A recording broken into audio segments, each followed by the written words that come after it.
جب یہ آیات اترتی ہیں وَأَنذِرْ عَشِيرَتَكَ الْأَقْرَبِينَ، تو اللہ کے رسول صلی اللہ علیہ وسلم کوہ صفا کے اوپر کھڑے ہوتے ہیں. لوگ ان کے اخلاق سے، ان کے کردار سے، ان کی بول چال سے پوری طرح واقف ہیں کہ یہ کون ہیں، کس کے بیٹے ہیں، کس خاندان سے تعلق رکھتے ہیں، سب کچھ ان کے سامنے ہے. کہ ان کا نام محمد ہے صلی اللہ علیہ وسلم، عبداللہ کے بیٹے ہیں اور قریش کے خاندان سے تعلق رکھتے ہیں. صادق اور الامین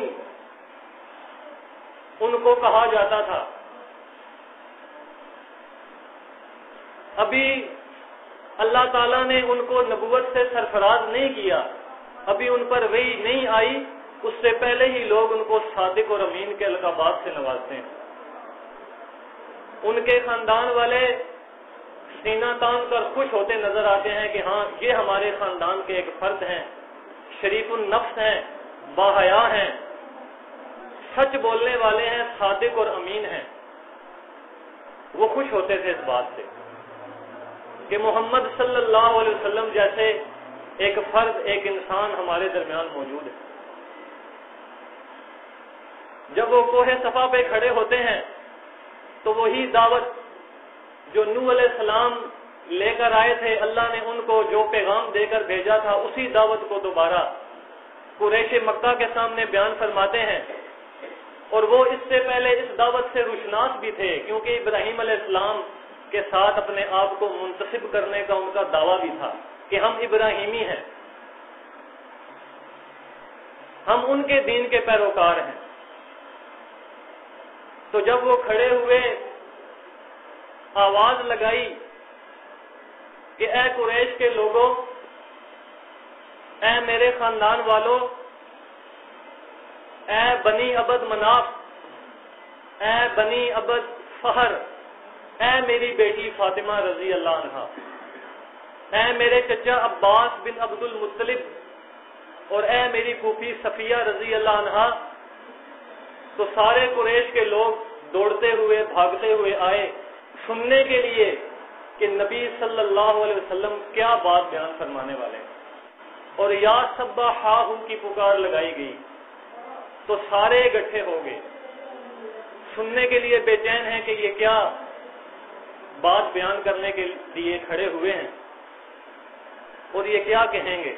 تو ایک طرف تو یہ بات بیان کی گئی کہ نبی صلی اللہ علیہ وسلم نے اپنی بیٹی فاطمہ رضی اللہ عنہا سے کہا کہ اے فاطمہ، تم دنیا میں جو مال و دولت، جو کوئی چیز مجھ سے مانگنا چاہو وہ مجھ سے لے لو، میں دینے کے لیے تیار ہوں، لیکن قیامت کے دن اللہ کے ہاں میں کسی چیز کا کوئی اختیار نہیں رکھتا، میں کچھ نہیں کر سکوں گا. اور اسی طرح صفیہ رضی اللہ عنہا اپنی پھوپھی سے بھی بیان فرمایا، اور اسی طرح عباس بن عبد المطلب کے سامنے بھی یہی بات بیان فرمائی گئی. اور اس بات کا رد کیا گیا اسی وقت کہ میں اللہ کے ہاں تمہارے لیے کسی اختیار کا مالک نہیں ہوں گا، میرے پاس وہاں کوئی اختیار نہیں ہوگا.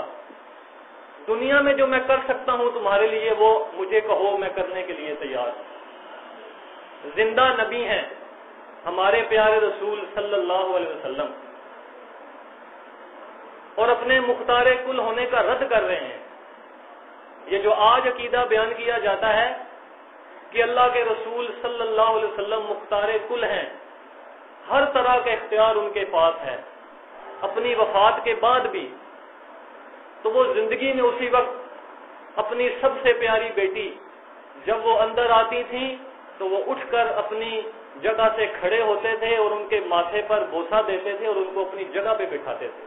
ان کو کہہ رہے ہیں کہ میں تمہارے لیے اللہ کے ہاں کسی قسم کا اختیار نہیں رکھتا، قیامت والے دن کسی کام نہیں آؤں گا. وہی بات اللہ کے رسول صلی اللہ علیہ وسلم بیان فرما رہے ہیں جو اللہ نے ان پر نازل فرمائی تھی کہ اللہ کے ہاں کسی نسبت تناسب کا چکر نہیں چلتا. اللہ کے ہاں کسی کی قوم برادری نہیں دیکھی جاتی. اگر بلال حبشی ہے، اگر وہ صحیح معنوں میں اللہ کے نیک بندے ہیں تو وہ اللہ کے آگے سرخرو ہوئے ہیں، اللہ نے ان پر اپنی رحمت کے سائے کیے ہیں. لیکن اگر قریش کا سردار ہے، چاہے وہ ابو لہب ہو چاہے ابو جہل ہو، حالانکہ نبی صلی اللہ علیہ وسلم کے خاندان سے تھے، لیکن انہوں نے اللہ کی بات نہیں مانی، تو اللہ کو اس نسبت تناسب سے کوئی لینا دینا نہیں. اس کے ہاں بندے کی عبادت، اس کی بزرگی، اس کے لیے اللہ کی بات کو ماننا، اللہ کے حکام پر عمل کرنا، اس کے ہاں یہ معتبر ہے. اس کے ہاں شکل و صورت نہیں دیکھی جاتی، اس کے ہاں خاندان اور برادری اور قبیلے کی بات نہیں چلتی. وہ اللہ تعالیٰ انصاف کے اوپر فیصلہ کرنے والا ہے. تو ایک طرف یہ بات بیان فرمائی گئی کہ انہوں نے قریش کے لوگوں سے یہ کہا، اللہ کے رسول صلی اللہ علیہ وسلم نے، کہ اگر میں تم سے یہ کہوں کہ اس کوہ صفا کے پیچھے ایک لشکر جرار، بڑا خونخوار لشکر کھڑا ہوا ہے اور وہ تم پر حملہ کرنے والا ہے، تو کیا تم میری بات کا اقرار کر لو گے؟ تو سب نے کہا ہاں، ہم آپ کی بات کا اقرار کریں گے، ہم اس کو جھٹلائیں گے نہیں، کیونکہ آپ صادق الامین ہیں. ہم نے آپ کو کبھی بھی جھوٹ بولتے ہوئے، دغا بازی کرتے ہوئے، دھوکہ دیتے ہوئے نہیں دیکھا. ہم آپ کے اخلاق اور کردار سے آشنا ہیں، ہمیں پتہ ہے کہ آپ کیسے انسان ہیں. تو نبی صلی اللہ علیہ وسلم نے وہی بات بیان کی کہ پھر اس بڑے دن کے عذاب سے ڈرو جو اللہ تعالیٰ کی طرف سے تم پر آنے والا ہے، اور قولوا لا الہ الا اللہ تفلحوا، اور یہ جو کلمہ ہے لا الہ الا اللہ محمد الرسول اللہ، اس کو مان لو، اس کے اوپر اپنے ایمان کو اختیار کر لو.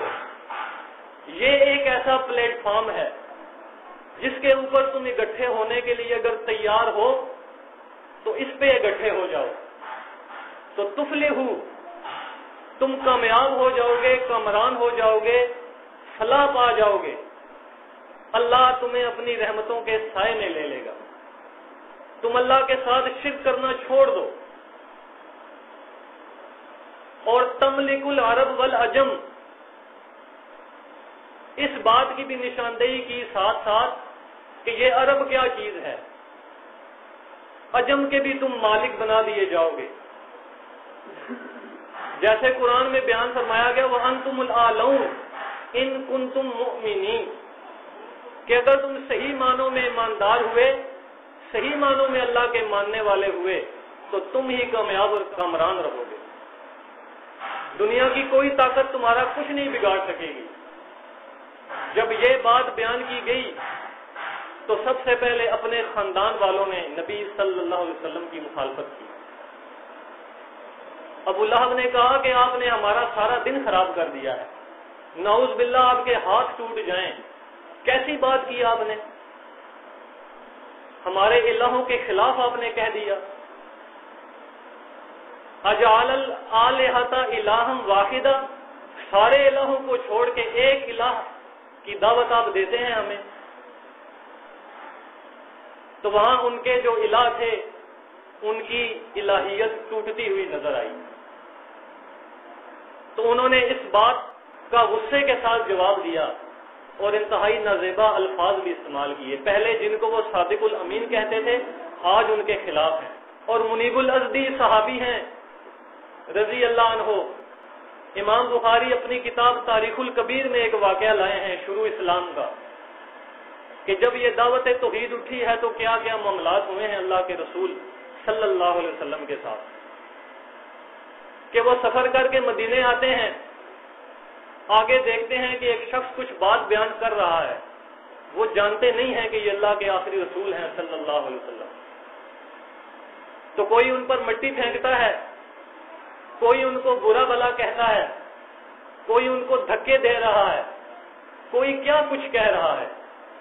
جب سب مجمع جو ہے وہ شور و غل کر کے ایک طرف چلا جاتا ہے، لوگ اپنے اپنے گھروں کو نکل جاتے ہیں باتیں کرنے کے بعد، سخت الفاظ کہنے کے بعد، تو منیب الازدی رضی اللہ عنہ وہاں کھڑے یہ سارا معاملہ دیکھ رہے ہیں۔ تو پھر وہ دیکھتے ہیں کہ ایک جوان لڑکی آتی ہے،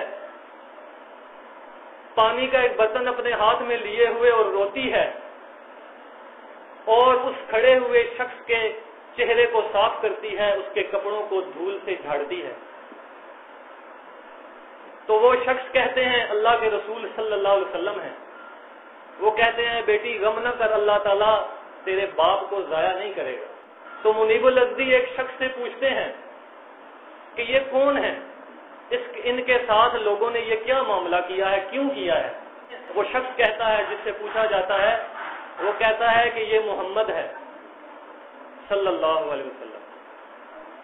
یہ کہتے ہیں میں اللہ کا رسول ہوں، مجھ پر وحی آتی ہے، اور انہوں نے سارے الہوں کا انکار کر کے ایک الہ واحد کی پکار کو قریش کے سامنے بیان کیا ہے، اور بھائی کو بھائی سے جدا کر دیا، ماں کو بیٹی سے جدا کر دیا، ہر طرف انہوں نے فساد مچا دیا ہے۔